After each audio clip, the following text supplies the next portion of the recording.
Close that screen. Now. Daniel Mercer looked up as Martin Kessler crossed the school hallway toward him, one hand already reaching for the tablet in Maya Ellis's trembling fingers. Daniel stood between them in his faded blue maintenance uniform, holding a clear sealed bag containing a pale blue hearing aid. Maya pointed at the red timestamp, 10 hours 14 minutes and 32 seconds, beneath a jagged audio waveform. Behind Martin, Principal Evelyn Shaw stopped beside the disciplinary report marked worn twice. Maya swallowed. He knows what time it happened.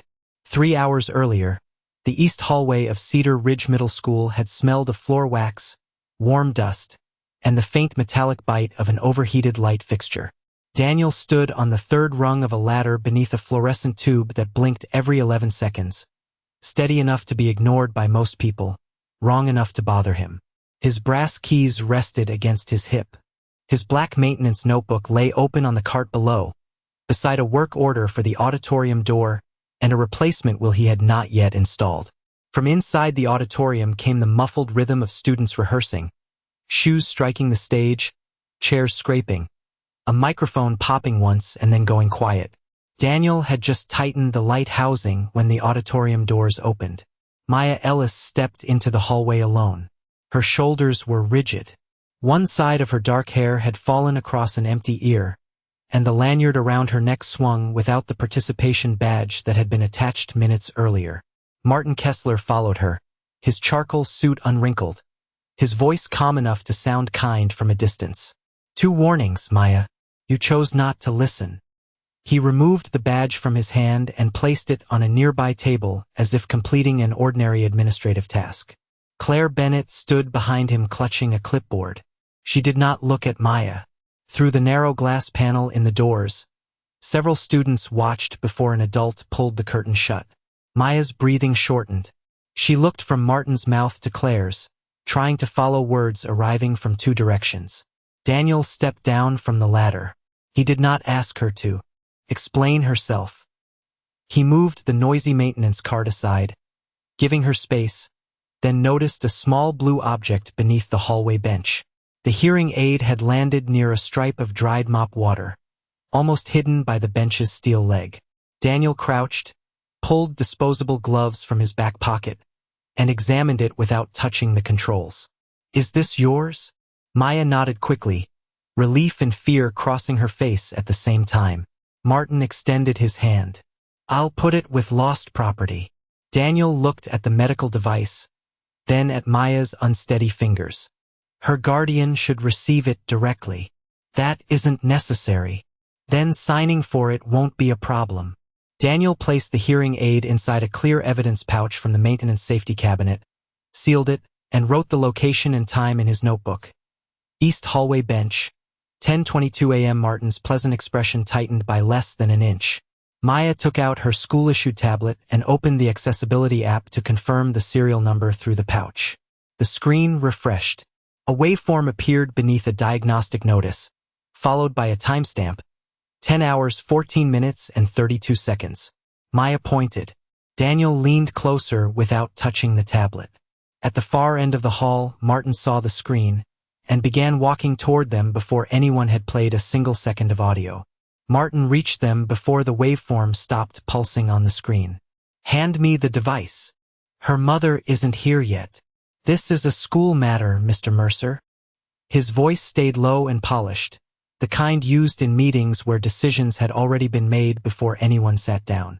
The fluorescent light above them flickered again, whitening Martin's face for half a second before returning it to shadow. Daniel did not move. He held the sealed pouch at chest level, not like a weapon, not like a prize, simply like something that had been entrusted to him. Maya's finger remained fixed over 10 hours 14 minutes and 32 seconds. Close the app, Martin told her. Maya looked at Daniel instead. Daniel lowered his voice. You don't have to touch anything until your mom gets here. Martin's jaw tightened. You are not authorized to advise a student. I told her she could. Wait, that is advising her. The hallway had gone strangely quiet. Behind the auditorium doors, the rehearsal continued in fragments. Muffled applause, a burst of piano, someone testing a microphone that cracked and died. Claire Bennett stood beside the wall with her clipboard pressed against her ribs. Her thumbnail worried the edge of one paper until it bent. Martin gestured toward the disciplinary office. "We'll handle this properly." He said properly as if Daniel's gloves, notebook, sealed pouch, and written time were signs of ignorance rather than care. Inside the office, the air smelled of burnt coffee and lemon disinfectant. A framed poster behind Martin's desk read, "Every student deserves to be heard." Maya sat beneath it while 3 adults spoke around her. Renee Ellis arrived 12 minutes later wearing Navy hospital scrubs beneath a winter coat. Her hair pulled back too tightly and a faint crease from a mask still pressed across her cheek. She apologized for taking so long before anyone had accused her of it. Martin offered her water. He pulled out a chair. He smiled with measured sympathy. Then he placed the report in front of her. "We're concerned about a pattern of noncompliance." Renee's eyes moved across the page. "What pattern?" "Today's incident." "That's one incident. There have been communication challenges before." The words sounded gentle. Their weight was not. Claire began reading from the report. She said Maya had been called by name, warned once, warned a second time, and then deliberately stepped out of line, disrupting the final rehearsal. Maya watched Claire's mouth, then shook her head. "Please don't interrupt," Martin said. Maya stopped moving. Daniel saw the change in her shoulders before anyone else did. They drew inward, not from guilt, but from the practiced knowledge that speaking at the wrong moment would be used as proof that she was difficult.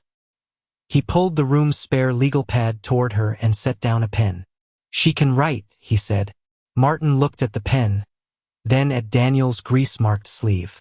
"Mr. Mercer, we appreciate that you found the device. Your involvement can end there." Daniel slid the pad closer to Maya. "My involvement ends when her mother signs for what I found." A silence settled over the table. Renee looked at him for the first time. Not with gratitude yet. With surprise. Martin folded his hands. "You maintain this building. You do not interpret student policy." Daniel's brass keys touched the metal chair with a soft click. "I'm not interpreting policy." "Then what are you doing?" "Making sure she can answer." Claire lowered her eyes. Maya wrote slowly, pressing hard enough to leave an imprint through several pages. The microphone was off. Renee read the sentence twice. "What microphone?" Claire answered too quickly. "The classroom transmitter." Martin turned toward her. It was only a glance, but Claire stopped speaking. He returned to Renee with the same calm expression. "Assistive equipment occasionally fails. That does not change the behavioral expectation." "You said she was warned twice," Renee said. "She was." "How?" "Verbally." Renee looked at Maya, then back at the report.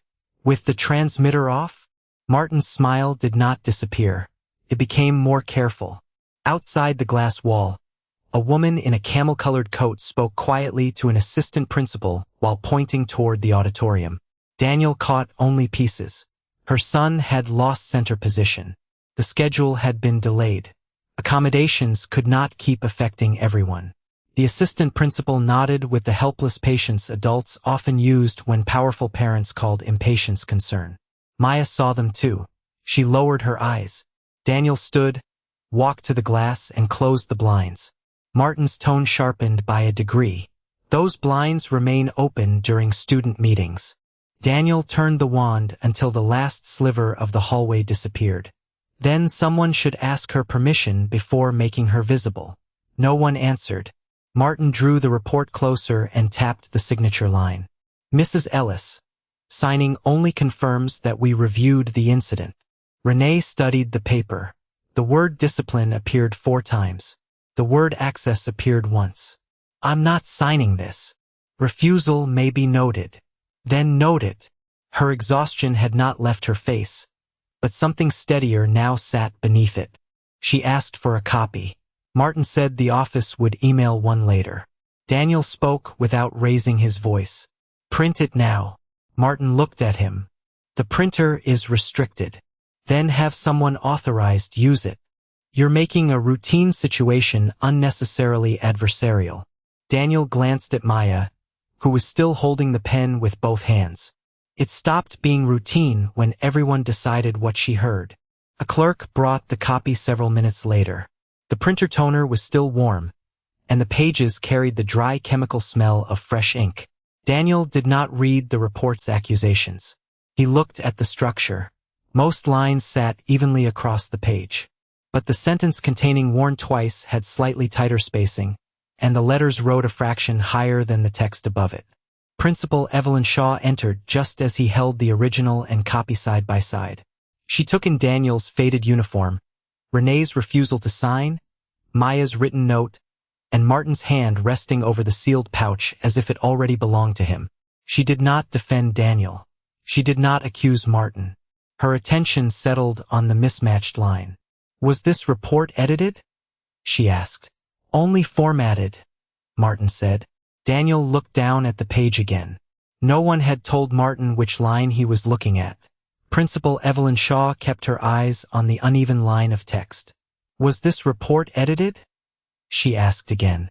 Martin's hand remained flat beside the sealed pouch. "Only formatted." Daniel said nothing. He lowered the 2 pages, aligned their corners, and slid them toward Renee instead of keeping them as leverage. The paper was still warm from the printer. Maya watched the movement closely, as though she had learned that documents changed meaning depending on who held them. Evelyn looked from the report to Daniel's grease-darkened cuff. Then to the legal pad where Maya had written the microphone was off. She did not tell Martin he was wrong. She did not tell Daniel he was right. "Until I understand what happened," she said. "The device stays sealed." Martin's jaw moved once. "With respect, Dr. Shaw, this is becoming disproportionate." Then a short review should resolve it quickly. The room went quiet except for the vent above the door, rattling every few seconds as if something inside it had come loose. Daniel heard the sound and marked it in his mind without looking up. He did that with broken things. Not because every noise mattered, but because sometimes the smallest one told you where the strain had begun. Maya had started rubbing the heel of her palm against her forehead. The fluorescent lights reflected harshly off the white table, and the office fan clicked each time it turned. Daniel noticed her blinking faster. "She needs somewhere quieter," he said. Martin glanced at the clock. "The meeting is almost finished. She stopped following it 5 minutes ago." Renee looked at her daughter and saw it then too. The tightened mouth, the careful stillness, the effort it took Maya not to appear overwhelmed in front of adults already calling her difficult. Evelyn stepped aside. "Use the nurse's consultation room." Martin opened his mouth, but Evelyn added, "That is not a request." Daniel carried the sealed pouch. Renee carried the report. Maya carried the legal pad against her chest. No one carried the participation badge. It remained on the corner of Martin's desk, face down beneath the reflection of the window. The consultation room was small, with a vinyl chair, a sink, a metal cabinet, and a paper-covered examination table that crackled when anyone touched it. Daniel switched off the wall fan first. Its low vibration stopped, and the silence that followed felt almost physical. Then he turned off one row of ceiling lights, leaving only the lamp above the sink. The room softened. Maya's shoulders dropped by less than an inch, but Daniel saw it. "Better?" he asked. She nodded. He placed the sealed pouch on the counter where she could see it, then turned the label outward. East Hallway Bench. 10:22 a.m. found by Daniel Mercer.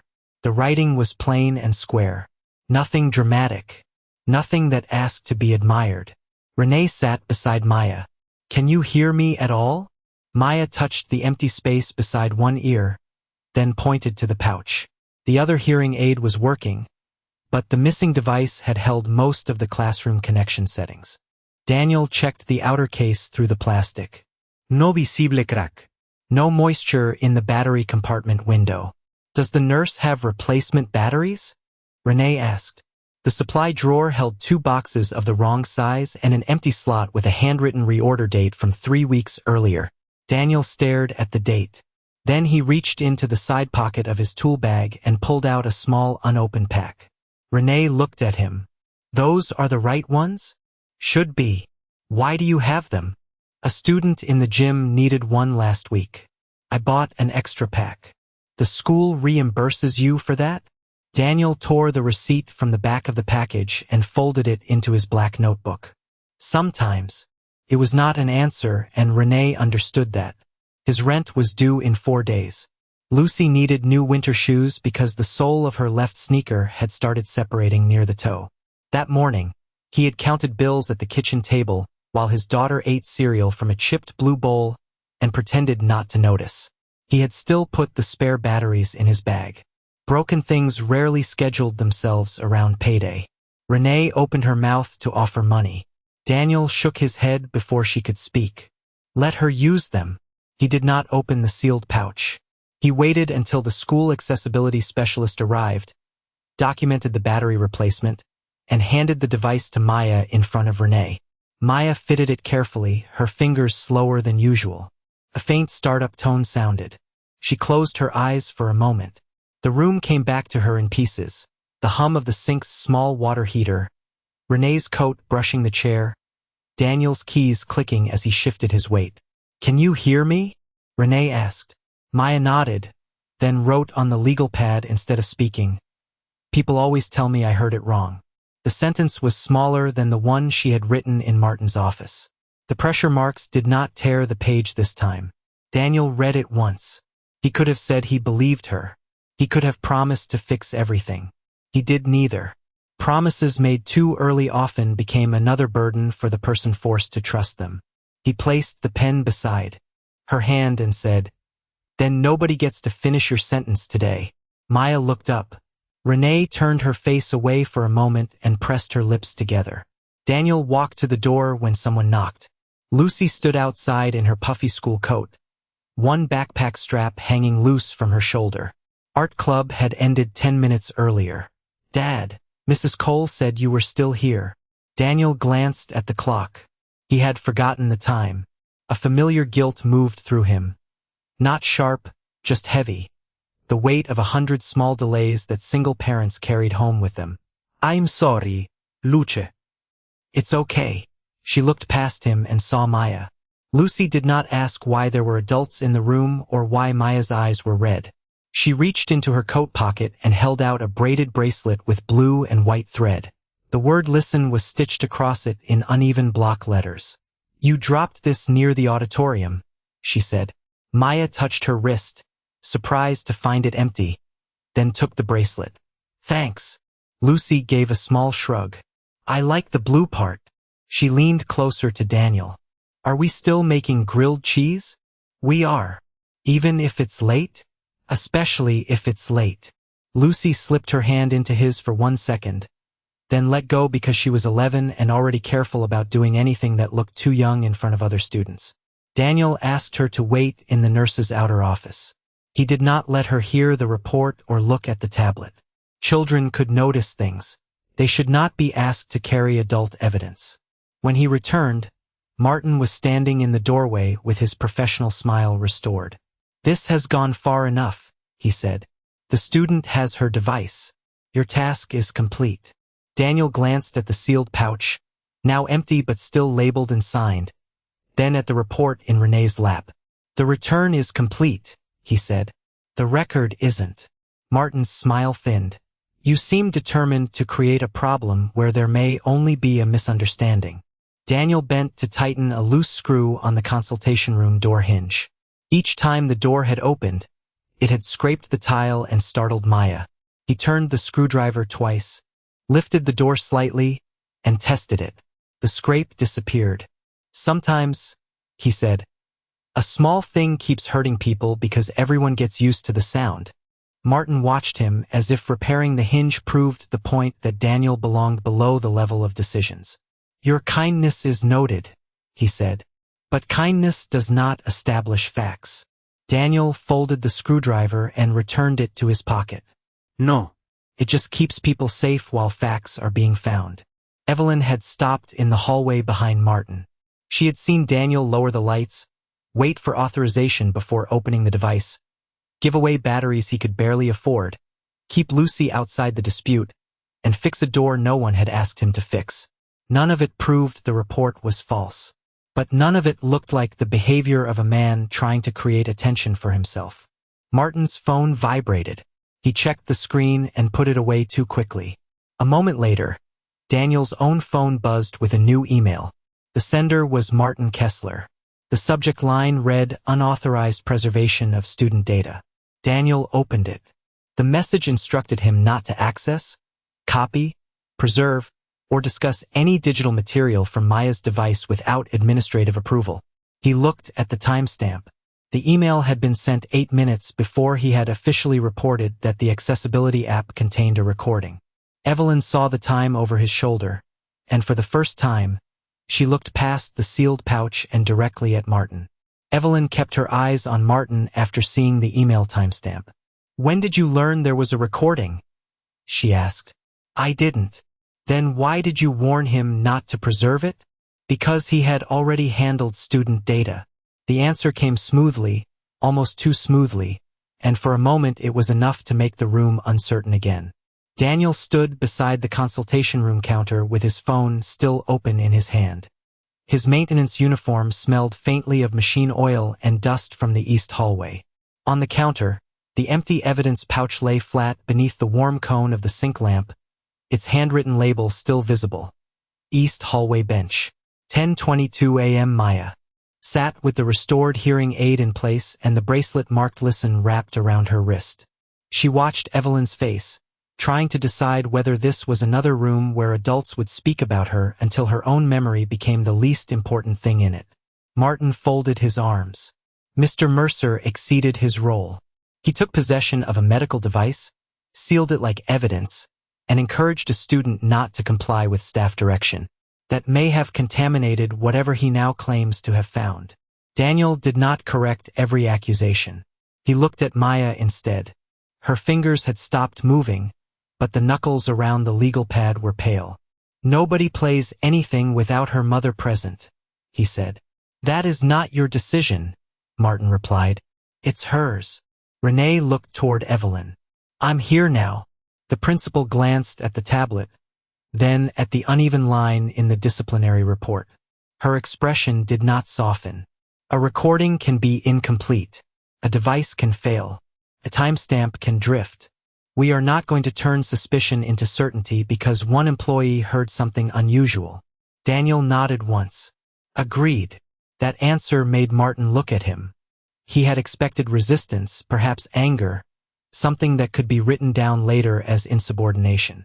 Daniel gave him neither.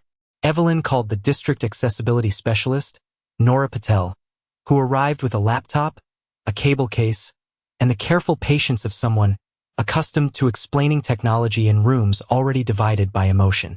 She verified Maya's device number, confirmed Renee's consent, and documented every step before opening the app. Martin remained near the door, close enough to observe, far enough to suggest neutrality. Claire sat against the wall with her clipboard on her knees. The bent corner of the paper had become a soft gray crease beneath her thumb. Nora opened the diagnostic log. "This device does not continuously record," she explained. "It can preserve a short audio buffer when the classroom transmitter drops its connection. The buffer is for troubleshooting, not surveillance." "So it may not include everything," Martin said. "Correct. And silence would not prove." No one spoke. "Also correct." Evelyn looked at Daniel. It was a fair warning, and he accepted it without argument. Nora selected the first recoverable segment. The room seemed to tighten around the tablet speaker. 7 seconds played. First came 3 faint metallic knocks, unevenly spaced. Then the hollow push of a heavy door.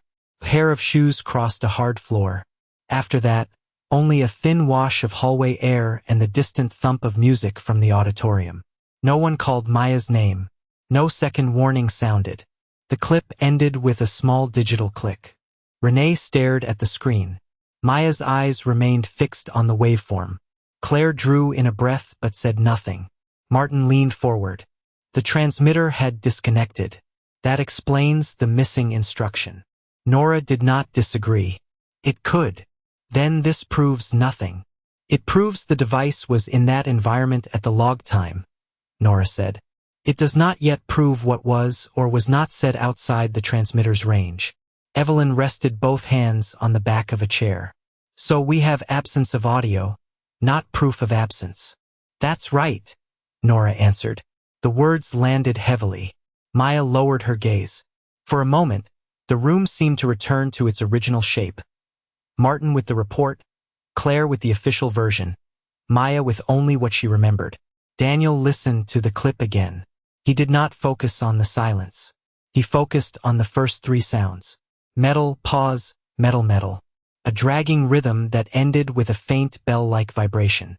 He turned toward the doorway where his maintenance cart was parked in the outer hall. One front wheel sat slightly crooked under the weight of the toolbox. Play the first 2 seconds, he said. Martin sighed. We have already established what this is. Daniel looked at Nora, not Martin. Please. She replayed the opening. Metal. Pause. Metal, metal. Daniel took his black notebook from his pocket and opened it to that morning's work entries. The page carried a smear from his thumb and a coffee ring near the bottom. At 8:06 a.m. he had written, East cart, left front caster bent, replacement in lower tray. He placed the notebook beside the tablet. That's my cart. Martin gave a restrained smile. There are dozens of carts in this building. Not with that wheel. You cannot identify a hallway from a squeak. Daniel did not raise his voice. Then test it. Evelyn looked toward the outer office. Daniel rolled the cart 3 feet across the tile. The bent caster struck the metal fork in the same uneven pattern. One knock, a pause, then 2 close together. The sound was ordinary enough to have been ignored all morning. In the small room, it felt suddenly precise. Nora replayed the recording. Then Daniel rolled the cart again. Maya looked from the wheel to the waveform. Renee's hand moved slowly to cover her mouth. Martin recovered first. Even if it is his cart, that only places the device somewhere near him. Daniel closed the notebook. It places it in the east hallway at 10:14. You don't know that. The auditorium door is the only door on that corridor with a hydraulic closer that drops that hard. Martin's eyes shifted briefly toward Evelyn. The camera cannot see that doorway. Nora stopped typing. Evelyn turned toward him. Which camera? Martin pointed vaguely toward the ceiling. The East Hall unit. It has a blind angle near the auditorium. We haven't reviewed the camera map, Evelyn said. Security mentioned it this morning. To whom? Pause entered the room. Not long, but long enough. To my office, Martin said.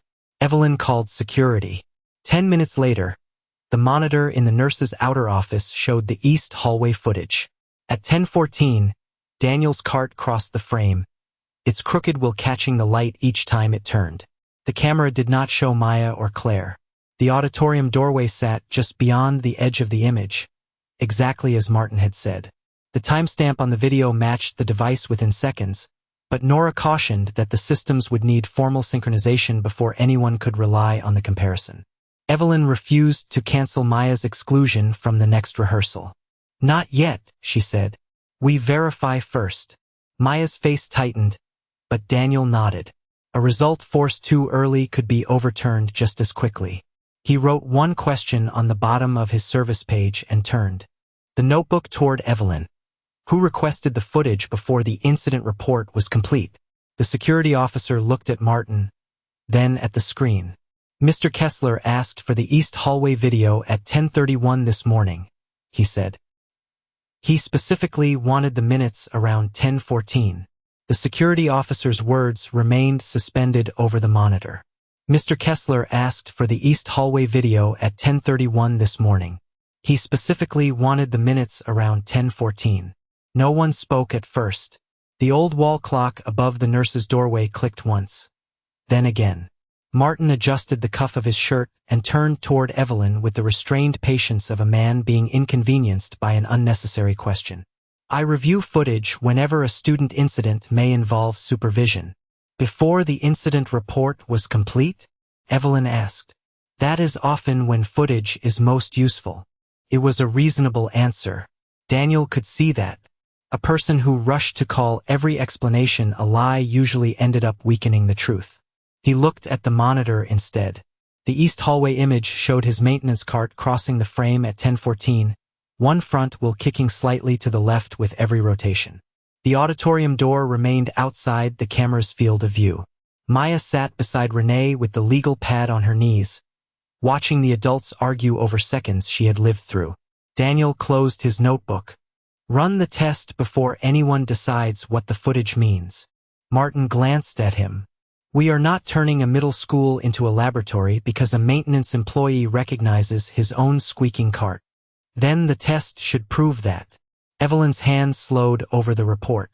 The room's air conditioning unit hummed hard enough to make the vent cover tremble. Somewhere down the hall, a chair dragged across tile and then stopped. Evelyn looked at Nora Patel. Can this be recreated without altering the original data? Yes, Nora said. We use the same device model, create a control transmitter dropout, and compare the waveform. It will not prove who spoke. It may confirm place and timing. Do it. Martin stepped closer to Evelyn. Dr. Shaw, with respect, this should be handled privately. We are already risking the appearance of misconduct before we have established that any occurred. Then preserving the process protects everyone, she said. She turned to the security officer. No footage is deleted. No file is overwritten. Send copies to District IT and retain the originals. Martin's pleasant expression remained in place, but the muscles at the base of his jaw tightened. The test began 40 minutes later in the east hallway. The afternoon light had shifted, leaving the windows gray and reflective. Nora placed a district-owned hearing device on a folding table beside the auditorium door. A laptop displayed a blank waveform. Daniel's maintenance cart waited at the far end of the corridor, its lower shelf holding the unused replacement caster. You'll push it past the same point? Nora asked. Same direction, same load. How fast were you moving this morning? Walking pace. Martin stood near the drinking fountain with his arms folded. Claire remained several feet behind him, her clipboard now held loosely at her side. Maya and Renee watched from the nurse's doorway, far enough from the equipment that Maya would not feel placed under examination. Lucy had gone home with a neighbor after Daniel called and explained that grilled cheese would be late again. He had heard the small pause in his daughter's voice before she said it was okay.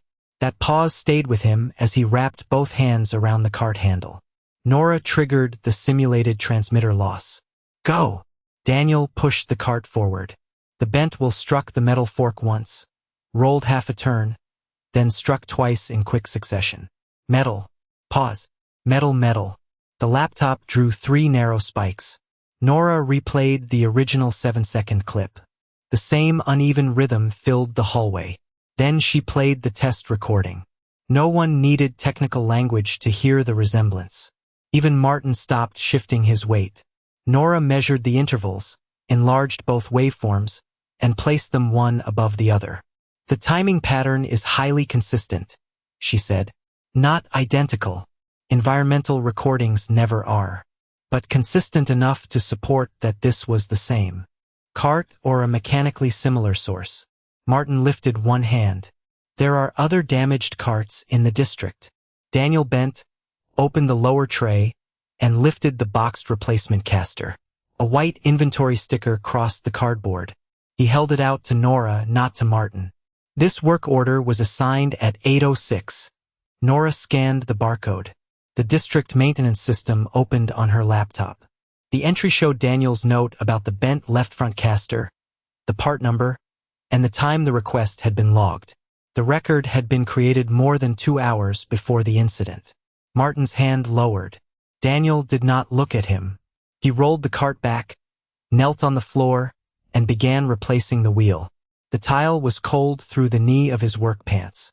He loosened the retaining bolt, caught the old caster before it struck the ground, and set it inside a clear parts bag. He did not need the broken wheel for the case. He bagged it because loose hardware became hazards in a school hallway.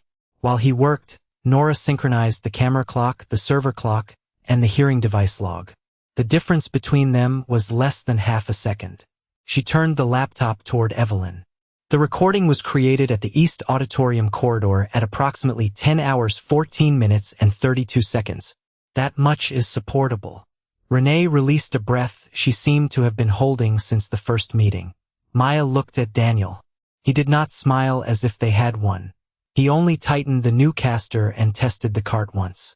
It rolled silently. This does not prove no verbal instruction was given outside the microphone range, Nora continued. But it does prove the device was present at the stated time, and the logged segment contains no captured warning. Evelyn's fingers rested on the disciplinary report.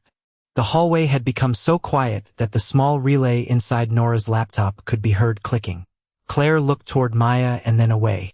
Martin recovered his professional tone. Which is exactly why we should avoid conclusions. A technical gap can easily create a false impression. I recommend we return the student to class, let the matter cool, and review it administratively. Her exclusion remains in place, Renee said. Temporarily, Martin replied. Temporary records have a way of becoming permanent, Daniel said. Martin gave him a thin look. You have made your point about the cart. The cart wasn't my point. Evelyn looked at him. Daniel stood and wiped his hands on a gray shop cloth. The test shows the system clocks match. That means the report can be checked against the same timeline. Nora opened the digital copy of Claire's report. Evelyn asked for the original file, not the printed version. Martin said the administrative office could retrieve it later. Evelyn's gaze sharpened. Now, the file appeared on the screen after several minutes. Its creation time was 3:58 p.m. Its last modification time was 6:47 p.m. Claire straightened. I left at 4:12. Martin answered before Evelyn could ask. Administrative files are often formatted after staff leave. Nora clicked the document history. The sentence worn twice had not merely shifted position. It had been inserted during the 6:47 edit. The rest of the paragraph was unchanged. Evelyn slowly placed the printed report on the folding table. Martin kept his voice even. That could still be clerical. By whom? She asked. My office staff have access. Then we preserve every access log. Martin's eyes moved to the screen and back. We should be careful not to make routine formatting look sinister. Daniel folded the shop cloth into quarters and placed it on the cart. A font can change during formatting, he said. A fact can't. No one answered. Maya's fingers loosened around the legal pad. The fear had not left her face, but it no longer owned the whole room. Evelyn took out her phone and sent 3 short messages.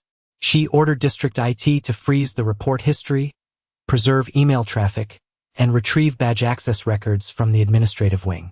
Then she asked Claire for any copy she had made before leaving school. Claire stared at the floor. I took a picture of my draft, she said. Martin turned toward her. Why? Because the final version didn't sound like me. Her hand trembled as she unlocked her phone. The photograph showed the report on her desk at 4:06 p.m. The line worn twice was absent. At the lower edge of the image, reflected faintly in the dark glass of a cabinet, a man's hand was lifting the folder from beside her keyboard. On one finger was the square black onyx ring Martin had been turning beneath the table all afternoon. The square black onyx ring in Claire's photograph caught the fluorescent light like a dark eye. Martin looked down at his own hand and stopped turning the ring. It was a small movement, almost nothing, but Evelyn saw it. So did Daniel. Claire held the phone with both hands. The image enlarged across the screen. Her desk at 4:06 p.m., the unfinished report beside her keyboard, the cabinet glass reflecting a hand lifting the folder. That proves someone touched a file, Martin said. It does not prove who edited it. His voice remained level, but the warmth had drained from it. And reflections distort details. That's possible, Evelyn replied. She did not accuse him. She placed Claire's phone beside the printed report and asked Nora Patel to preserve the photograph with its original metadata. Daniel watched Maya in the nurse's doorway. She had seen the adults notice the ring. Her eyes moved from Martin's hand to the photograph, then to her mother. The whole room seemed to be waiting for her to become the final witness against him. Daniel stepped slightly into her line of sight. She doesn't need to answer anything else right now. Martin turned toward him. Mr. Mercer, this is no longer your concern. It became my concern when she was asked to carry what the records should be carrying. You are obstructing an administrative review. I'm asking you not to make a 13-year-old hold up the whole case. Evelyn's attention shifted to Maya. The child's fingers were wrapped tightly around the bracelet marked Listen. Evelyn nodded once. Mr. Mercer is right. We proceed through the systems first. Martin's mouth tightened. The systems have already been compromised by unnecessary handling. Nora looked up from her laptop. The original device data has not been altered. The server copy is intact, and the chain of custody is documented. The empty evidence pouch lay between them, its handwritten time still visible. Martin had called Daniel's caution contamination. Now the plain label, the sealed edge, and the signatures along the bottom had become the reason no one could dismiss the recording as tampered with. Nora connected the accessibility device to a district recovery terminal. The first 7 seconds appeared again as a narrow gray waveform. Beneath it, a second line blinked. Recoverable diagnostic buffer, 18 seconds. The student-facing app only displayed the first segment, Nora explained. The server retained a longer troubleshooting buffer. Martin stepped closer. That material may include private conversations unrelated to this incident. Then we review it with the parent present, Evelyn said. Not in a room full of staff. There are 5 people here, and 1 child who has already been discussed as though she were absent. Evelyn asked Renee whether she consented to a private review. Renee looked at Maya, not at Martin. Maya nodded. They moved to the small conference room beside the principal's office. Its blinds were half closed, turning the late afternoon sunlight into thin gold bars across the table. The building had quieted as buses pulled away outside. Somewhere beyond the wall, a copier finished a job and fell silent. Nora placed the laptop at the center of the table. Daniel stood near the door, ready to leave if Renee asked him to. She motioned for him to remain. He found it, she said, and he's the only person here who hasn't tried to tell her what happened. Martin sat opposite Evelyn.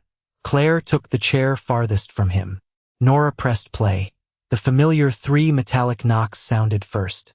The heavy auditorium door closed. For several seconds, there was only hallway air and the muted bass of rehearsal music. Then Claire's voice appeared, faint but clear enough to recognize.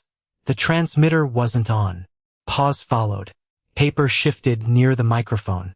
Martin's voice answered, quieter than it was in meetings. Right that she was warned twice. Her mother won't fight it. Renee stopped breathing. Maya's eyes did not widen.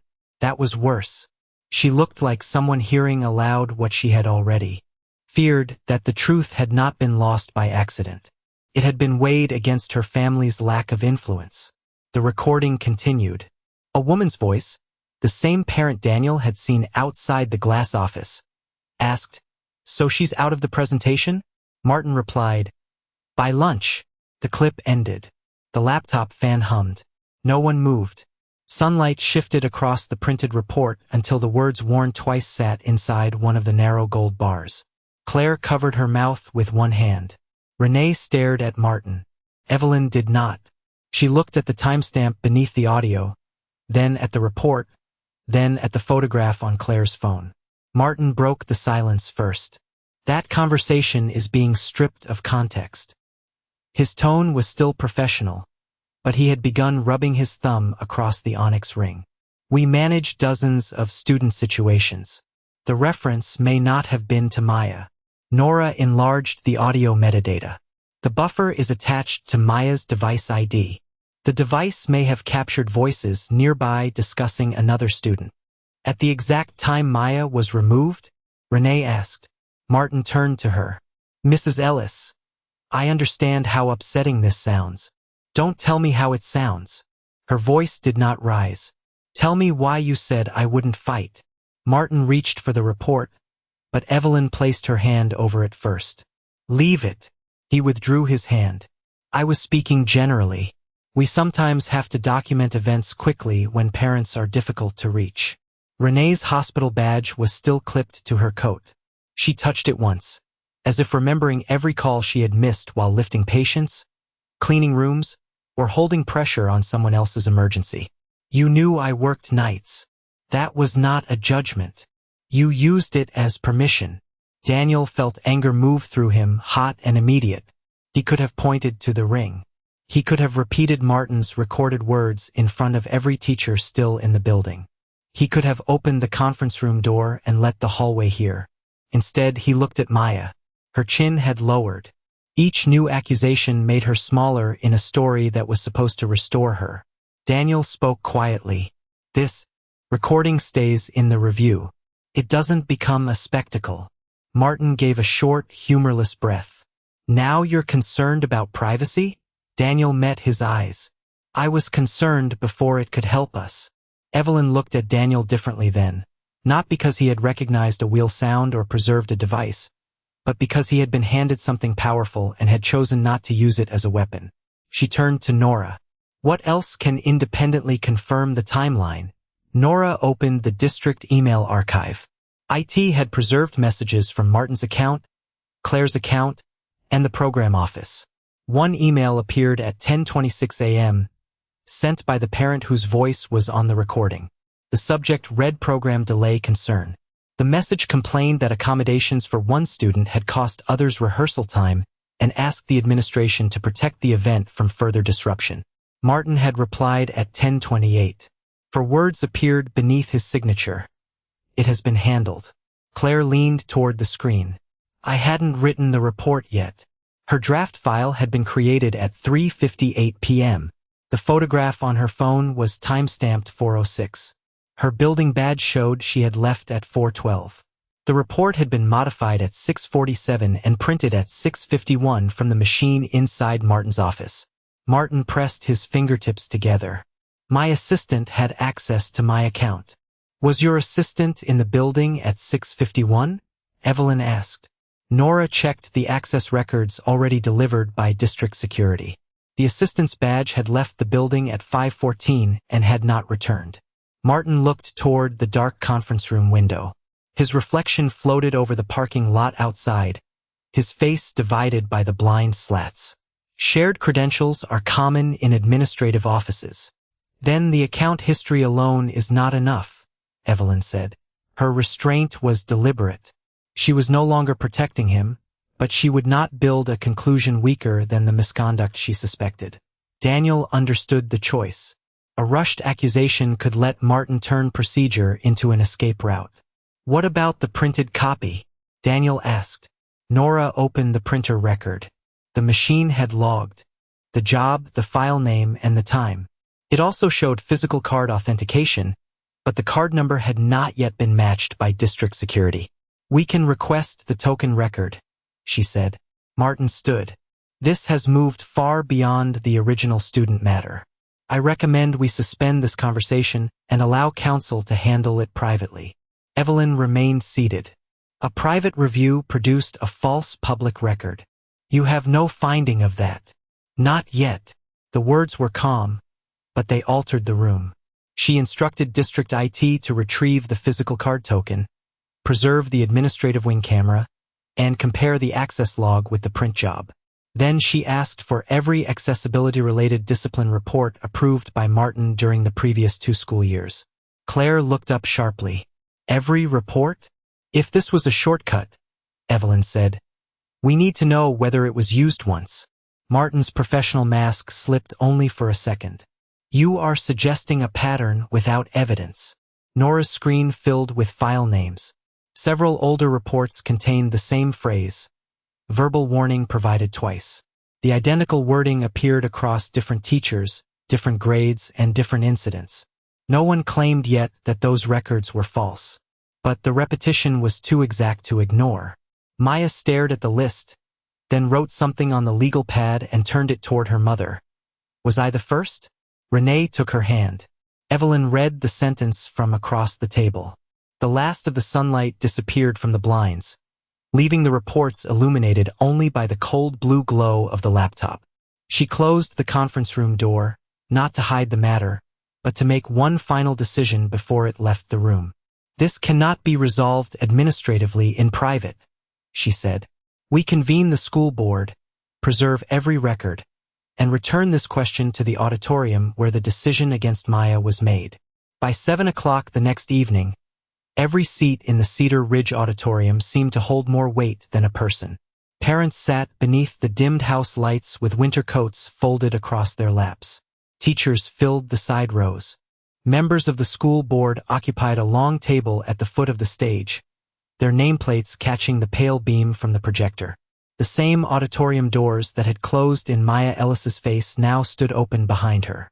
She entered between Renee and Daniel, wearing the blue and white bracelet marked Listen, and holding the participation badge Martin Kessler had removed from her the day before. She had not put it back on. Not yet. Daniel walked in wearing the same faded blue maintenance shirt, clean but permanently darkened at the cuffs. His brass keys rested against his hip, and his black notebook was tucked beneath one arm. He did not look like a man arriving to defeat anyone. He looked tired. Lucy sat in the third row beside a neighbor, her hands wrapped around a paper cup of cocoa, watching her father without waving. Daniel had told her this was an adult meeting and that her only job was to stay near someone she trusted. She had nodded, then asked whether Maya would have to stand by herself. Daniel had said no. On the evidence table beneath the stage lamp, Nora Patel arranged the items in simple order. The sealed evidence pouch, the written chain of custody receipt, Daniel's service log, Claire's photograph of the original report, the 2 printed report versions, the synchronized server timeline, and the district email records. Evelyn Shaw took her place at the center of the board table. She wore no expression of triumph. The report carrying her own approval signature lay directly in front of her. Martin entered last with district counsel beside him. His charcoal suit was pressed, his onyx ring polished, his voice quiet as he greeted board members by name. He did not avoid Maya. Instead, he offered her a solemn nod that looked respectful from a distance. Then he sat beneath the screen where his emails would soon appear. Evelyn called the meeting to order. No one applauded. The microphone gave a low electrical hum and settled. Martin requested permission to speak first. "This community deserves context," he began. "A brief student discipline matter has been transformed into an accusation of institutional dishonesty. We are discussing incomplete audio from a medical device, interpreted by an employee with no legal or educational authority, after that employee inserted himself into a sensitive student matter." Several heads turned toward Daniel. Martin continued without raising his voice. The device did not record continuously. The camera did not show the alleged interaction. Administrative accounts are shared for routine work, and language repeated across reports may reflect a standard template, not misconduct. His explanation was careful, plausible, and orderly. For several minutes, it seemed to restore the floor beneath him. A board member asked whether the recording legally proved that no warning had been given. Nora answered honestly, "Not by itself." A parent in the back whispered that the whole meeting might be an overreaction. Martin placed both hands on the table. "Exactly. We should correct any technical failure, support the student, and avoid destroying professional reputations through inference." The room shifted, not fully toward him, but enough. Maya looked down at the badge in her hands.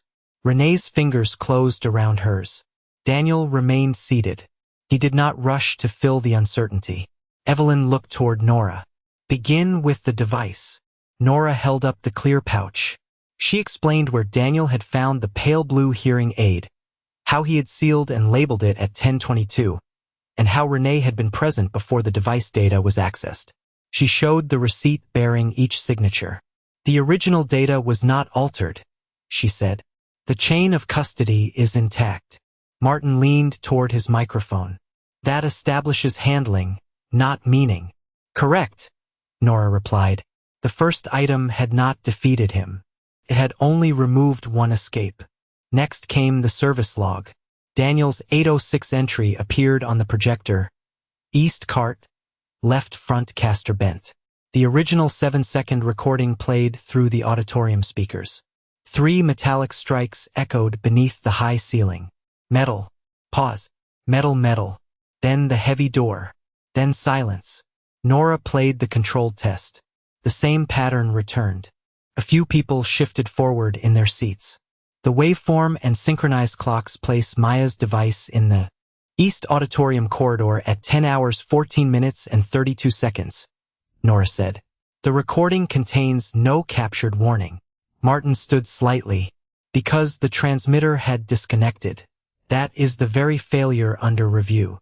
For the second time, his explanation held. The absence of sound could not yet become proof of a lie. A board member turned to Maya. Could she have been spoken to outside the transmitter range? Maya's shoulders tightened. Daniel rose, not to answer, but to move the standing microphone lower and angle it away from the bright stage light. Ask one question at a time, he said. And give her a second. Martin's counsel objected that Daniel was coaching the witness. Daniel stepped back immediately. Then ask her without making her rush. Evelyn repeated the question slowly. Maya looked at Renee, then at the timestamp on the screen. She lifted one hand and signed while Nora interpreted. No one stood where I could see their face. No one gave me the written direction. That was all.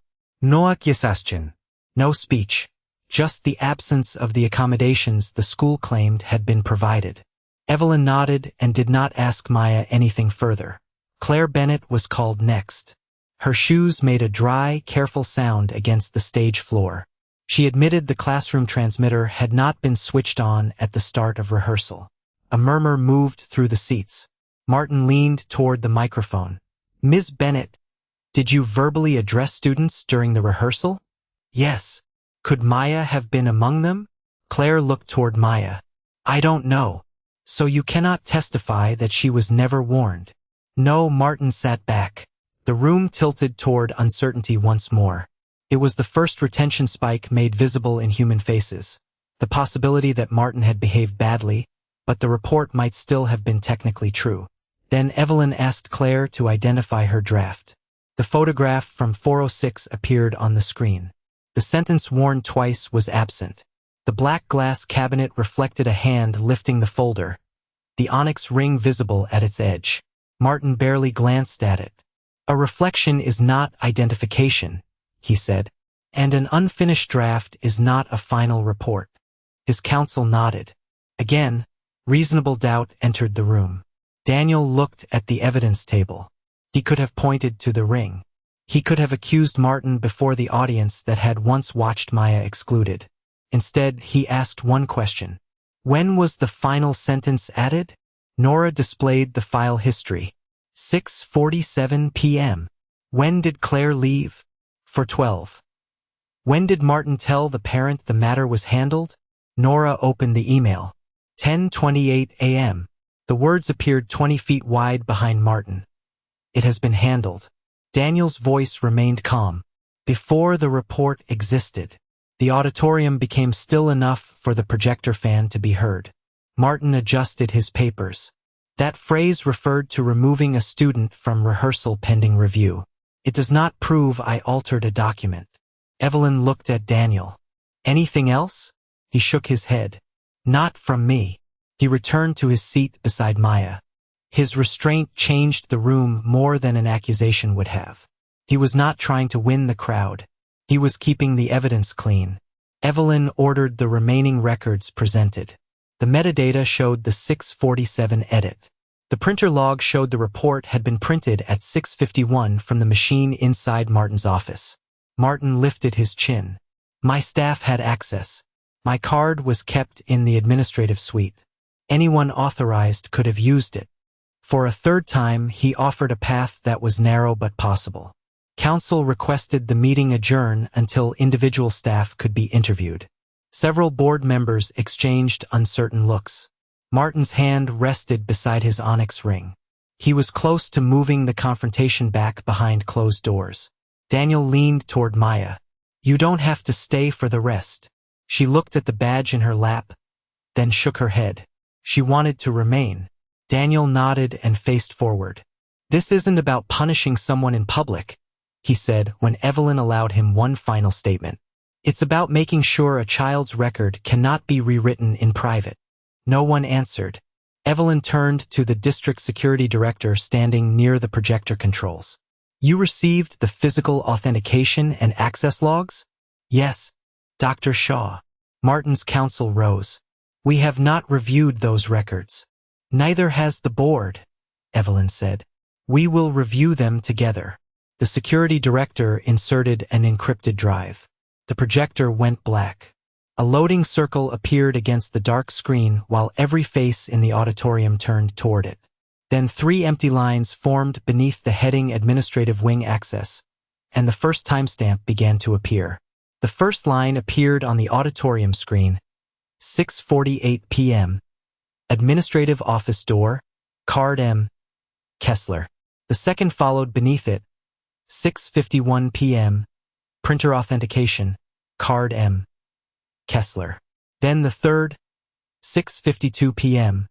Administrative Wing Exit, Card M, Kessler. No one moved. The projector fan hummed above the silence, pushing a thin stream of warm air into the dark. Martin's counsel stared at the timestamps. Martin stared at nothing. The security director advanced to the next file. Grainy camera footage filled the screen. At 6:48, Martin entered the administrative hallway alone, his charcoal coat folded over one arm. At 6:52, he left carrying the same folder Claire's photograph had shown beside her keyboard. The camera did not show the printer itself, but it did not need to. The physical card log, the access record, the printer authentication, and the hallway footage now occupied the same 4 minutes. Martin reached for his water glass. His fingers touched the rim, missed it, and struck the table softly. My card could have been used by someone else, he said. The sentence came out dry. The security director shook his head. The card opened the office door while the camera shows you entering. It authenticated the printer while you were inside. It opened the exit while the camera shows you leaving. Martin's counsel leaned toward him, but Martin did not look over. Evelyn folded her hands over the disciplinary report. Play the full recording. Nora dimmed the remaining stage lights. The waveform returned to the screen, its jagged line stretching across the dark behind the board table. Maya sat between Renee and Daniel, the removed participation badge resting in her lap. Daniel's sealed evidence pouch lay beneath the projector. Beam, clear plastic glowing around the pale blue hearing aid. The first sound came through the auditorium speakers. Metal. Pause. Metal, metal. Daniel's damaged cart crossed the unseen hallway again. The hydraulic door closed. Then came the empty space where 2 warnings were supposed to have existed. The silence lasted only seconds, but in the auditorium it became almost unbearable. People leaned forward without realizing it. Claire's voice entered next, small and strained. The transmitter wasn't on. Paper shifted. Martin's recorded voice answered with none of the concern he had worn in public. Write that she was warned twice. Her mother won't fight it. Renee's hand closed around Maya's. A phone vibrated somewhere in the back row, then stopped. No one reached to silence it. The recording continued. The parent's voice asked, "So she's out of the presentation?" Martin answered, "By lunch." The audio ended. The waveform froze. For a long moment, the only sound was the heating system moving air through the ceiling vents. Martin lowered his eyes to the report. The onyx ring on his hand no longer turned. Evelyn lifted the first version of Claire's report. This draft contains no second warning. She lifted the final version. This version does. Nora displayed the metadata. Edited at 6:47. The security director displayed the physical access log. Martin entered at 6:48. The printer record appeared, authenticated by Martin's card at 6:51. The camera showed him leaving with the folder at 6:52. The email appeared last. It has been handled, sent hours before the final report existed. Evelyn placed both reports side by side beneath the stage lamp. The papers made a dry whisper against the table. She removed her glasses and looked directly at Martin. Who changed this statement? Martin's mouth opened. No sound came. His counsel whispered something, but Martin remained still. Around him, the room did not erupt. No one laughed. No one applauded. The parents who had whispered that Daniel was overreaching now looked toward the evidence table.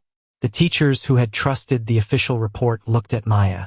The woman in the camel-colored coat lowered her phone into her lap and would not meet Renee's eyes. Claire began to cry without making a sound. Maya did not. She looked at the two reports on the screen, then at the badge in her hands. For the first time since the auditorium door had closed in her face, no adult was explaining her own memory to her. Evelyn turned toward the board. The disciplinary finding against Maya Ellis is vacated effective immediately. Her voice carried cleanly through the microphone. All references to noncompliance from this incident will be removed from her student record. Her exclusion from the science presentation is rescinded. The district will issue written notice to her family confirming that she did not refuse a verified instruction. Renee closed her eyes. Her shoulders dropped with a tiredness deeper than relief. Evelyn continued. Martin Kessler is placed on administrative leave pending an independent personnel investigation. All accessibility-related disciplinary reports approved through his office during the past 2 academic years will be reviewed. Families affected by any altered or unsupported record will be contacted directly. Martin finally looked up. You cannot imply every report was false because of one disputed incident.